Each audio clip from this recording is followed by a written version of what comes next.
So, our first presenters, Kara and Alan. She said, my name's Alan Hollab. We are new to the membership, coming up on a year. I started listening to Dale probably about 2 years ago on the radio, listened for about a year. I think I was at a spot in my life listening to him. You start realizing that there's a lot of truth to what he says.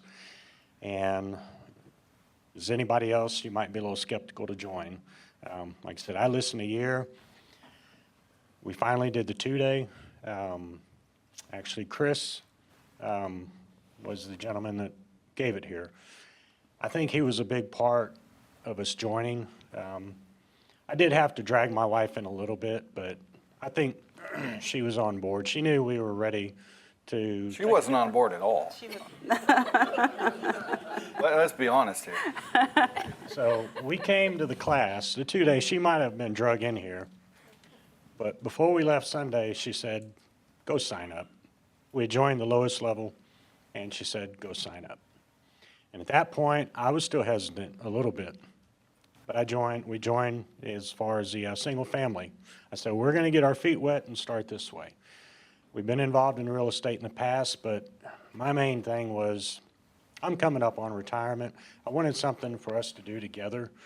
We both had a passion for real estate over the years, really enjoyed it. This opportunity of what I've heard on the radio, the 2-day with Chris, the other education we've taken, my main goal was to have somebody to help us through our questions, not just somebody random off the street that we picked that may or may not know what they're talking about. When I saw this group and we talked to people, you have a little knowledge coming in, but when you talk to them, you can tell they know what they're talking about. They're not just blowing smoke. If they don't know the answer, they're going to find somebody in the group that knows the answer. And that was the biggest thing for me because there was not one person that knew everything. They said, well, call this person, call this person. If they didn't know it, they guided you in the right direction, which made us feel a lot more comfortable joining and following the map. Great. Kara, what did you do before? Well, I was a police officer until I had my second child, and I stayed home with them for quite some time, but we had a horse stable at the time, so we were running a horse stable with about 30 horses, and I was training horses, and I had trained horses on the side pretty much that entire time. Fast forward, we've kind of moved to a small town, kind of got out of all of that, pretty much was a stay-at-home mom. Like he said, we did some real estate stuff on the side a little bit, but nothing to this scale, nothing on this kind of platform. All right, wonderful. So you joined Lifestyles to, like he said, generate passive income, right? Correct. Very good, okay. I think my main goal was, like I said, I'm coming up on retirement And he won't retire. talking to our advisors, he said, you're going to be okay. And you always hear that words of wisdom in your back of your mind. And I remember hearing Dale say, you may be okay. Well, what gets in the way of being good or great? Yes. And after talking with our retirement guy, I start seeing taxes involved because I do have a pension, but you start seeing things like that. And from past real estate that we've had, I do realize the tax benefits. That was the main goal of mine. The cash flow is nice as well in the equity. But again, something we could do together. And she's the brains behind the operation. All right. And we will not fool anybody here. Okay. I'll let you go ahead and describe the first one. Right, so we have this is your second deal, and it's how big is the house? 1,300 square feet. Okay. That was with the We had to add- add-on. Yeah, Okay, we added very on the good. front porch, and the picture that you have over there, the before picture, Yes, on the exterior, right? that is actually a porch. No, this one right here. That's good. Oh, they're saying that one. Okay, sorry. Yeah. Anyway. Okay, so that's the porch. Yeah, that's actually a porch. So those windows there are not actual windows. They were just storm shutters.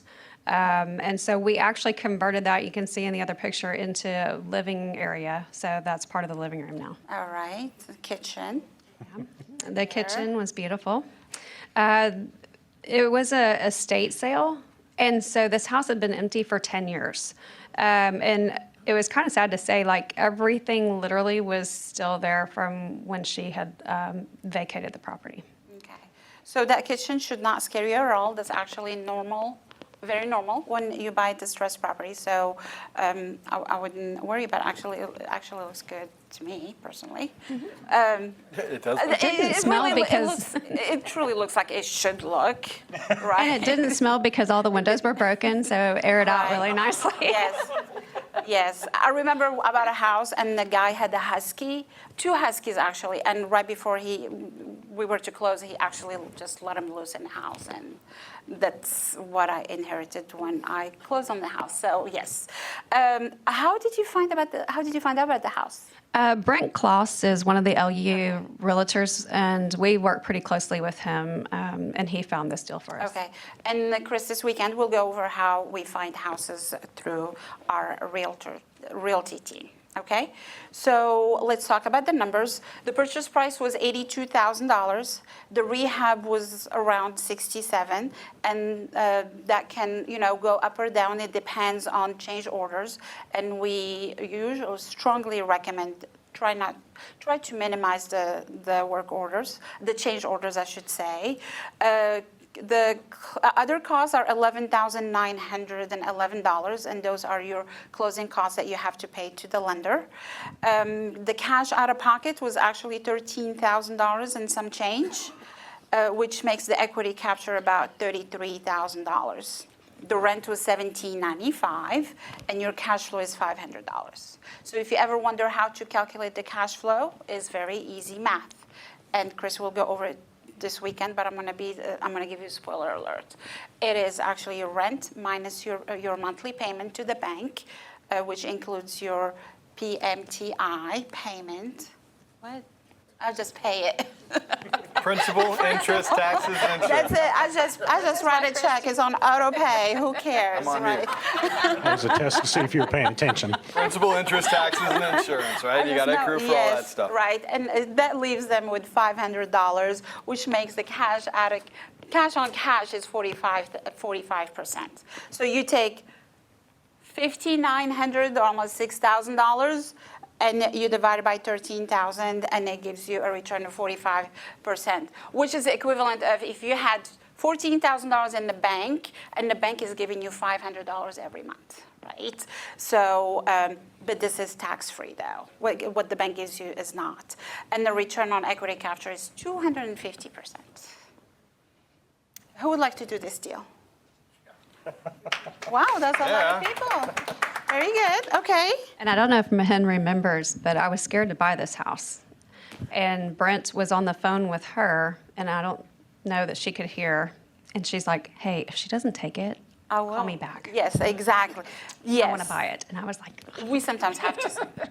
Sometimes we mean it, sometimes we don't. But sometimes some people need some help, right? They need to be pushed a little bit because it's a good deal, and it's always scary. Your first deal, even the second deal, you're still not sure what to do. But this is what we're here for. We're here to hold your hand.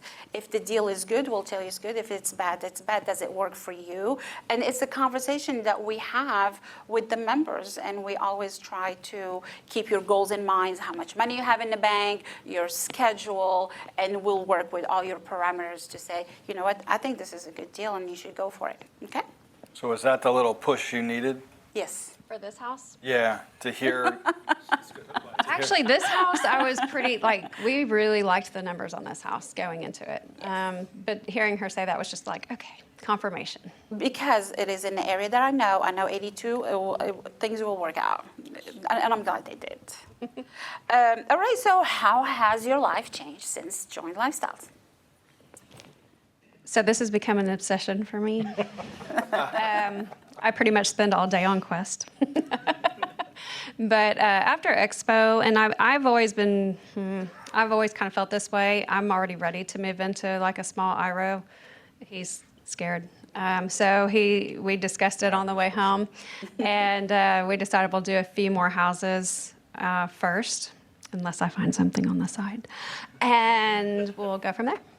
Very good. For me, the change has been Again, it's something that she and I can do together. She's the main hound dog, finding the deals, looking for them, on the phone with Hind all the time. And that's, again, it goes back to what I said earlier. I love Hind because every time she has a question and she calls me, I'm like, call Hind. And she's always there for her. And she always has the answers, or if not, she will find them. We're a little more hands-on with our houses. We love to go out and see what progress they're making, keeping an eye on things as well. So, like I said, we're a little bit different when it comes to that. We don't just like to throw it out there and see what lands, but we enjoy taking the trip, going to see how things are going, dealing with any issues that come up. It's kind of exciting sometimes. Okay, how are we going to fix this? And it's things we work out together. No arguments. It's just, it's been fun. So the one thing that I want to piggyback off what Alan just said is, to be successful in real estate, you have to treat it like a business. It is truly a business, right? It's not the Red Cross. It's not, a shelter of any sort. It is a business, right? So you need to, if you treat it that way, you will be successful. And it's not something that you set on cruise control, if you will. Like you said, you have to be on site, inspecting the work. You can use JR, like he said, after the rehab to make sure that things are done correctly, right? Okay, short-term goals, like you said, buy more houses and eventually move into, retire him. I would like him to retire. Yes, I don't know just if we make can it do happen for him, say, this is it. This might go for my husband as well. But he knows On now. vacation. Right, then you get an IRO deal, which will be very exciting. Okay, so you used Brent to find your deal. You used Catalyst Funding? Or another subsidiary of arm of- 212 had to do the hard money on this just because of the way they found it. Catalyst I've used for hard money on other loans before, but I used Catalyst, which now is teamed up with NRL. Yes. So anyway, they were the ones that handled my funding. Highly recommend them. Love Chris Williams. He's amazing. And if you're a first-time person, Chris Williams is amazing. Okay. Catalyst. And if you can this weekend, Chris will go over the difference between hard money, conventional, and when, the team and how all the financing works. Okay? Any questions for Kara? How did you get the house leased from online? Oh, actually, we had the house leased. We closed on the 30th, and I had a renter in on the 1st. And it actually rented from a sign in the yard. I had it on Zillow. I also used Turbo Tenant, so whatever sites they put it on, because I think you kind of put it in, they put on a bunch. But it rented off the sign in the yard. When did you put the sign in the yard? It was probably about a month to 3 weeks before they were done with work. Okay. That's not what I taught you to do. You're supposed to then put it in the day that you close, but that's okay. Okay. It worked. There's a side It worked. story to that we will reason- talk about. This was a major rehab. It was a 3-month rehab. So part of the issue, we did start with the sign out, but the problem we had, people were actually going up while they were working on it, and our contractor said, hey, I got people that keep coming in. So, It was an issue. yes, we said, but Chris said to put it out. They said, well, you're going to find a new contractor. But that was one of the reasons we had to, because there was foot traffic that was hindering. Unwanted Yes. foot traffic. But everything worked out great, and yes, we did get the sign out as soon as possible, though. That's good. That's good. As- That's a big fear a lot of people have is, I'm not going to be able to rent it out. Yes. But did you hear what he said? During construction, people are going in and saying, are you going to rent it? And it happens every single time. And they bother the neighbors too. Like they think they know all the information, so they'll, yeah. So Yes. just follow what we teach. You'll get it rented out. Okay, any other, yes, sir. So I was just going to ask, so did you, well, it sounds a little different than normal. So there was always somebody at the house. Once you did decide that people could go look at it, there was already somebody in the house that let them in, or how did you run that? So the question is, how do you let people, I have a mic, thank you. So there are people working on the house, and these people are coming in, do you let them go in? Okay, so this particular contractor did not want people coming into the home while they were working during the week. So what I did is I just made arrangements to meet them on the weekends. So I would kind of schedule like a Saturday, and I would say from 12 to 4, I'll be there. And a lot of them don't show up, but the few that do are the ones that you want anyway. So that's kind of how I did it. So I just kind of scheduled a day with a few hours that I was going to be there. Was it a highly visible, high-traffic area? Or? The question is, was it a highly visible traffic area? Was it on a major road, street? No, I just put this on it. It's a small little neighborhood. There's a beautiful little water park in this neighborhood. So I do think that does help like some of that traffic through there. The family who ended up renting the house had family. They had actually just moved here, and they had family in that same neighborhood, so they happened to have driven by it. That's a very common reason. You've got a yellow name tag, so you're new, right? You're just brand new. You just showed up off the street. No, I'm No. a member.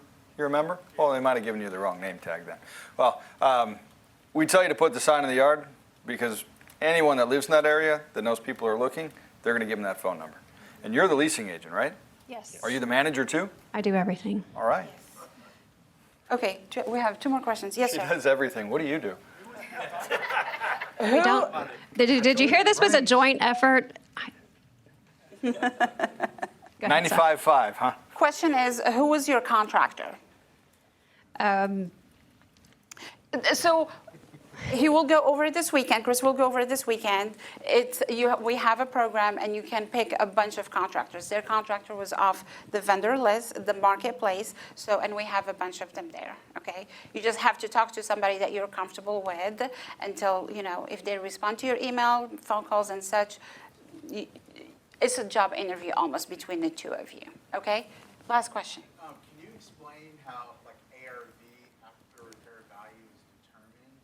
And then can you also elaborate, have you been able to raise the rent? Okay, question is, how is the after repair value is determined, and have you been able to raise the rent? So the after repair value, just a short answer to that, and Chris will go more into details. You have an appraiser go into the house. So you have the first appraisal and the second appraisal, and that's how the after repair value is determined, okay? And the second question is, are you able to raise the rent? So you cannot raise the rent in the first 12 months. So to determine the rent, you look at your comps. What's everybody renting their house for, right? What do they look like in comparison to yours? So that's step number 1. And once you determine the price and you have a renter and you cannot change that for 12 months, then 12-month anniversary, 1-year anniversary, then you can increase your rent. Okay? Alrighty, guys, can we give him a hand one more time? Thank you so much. Thank you.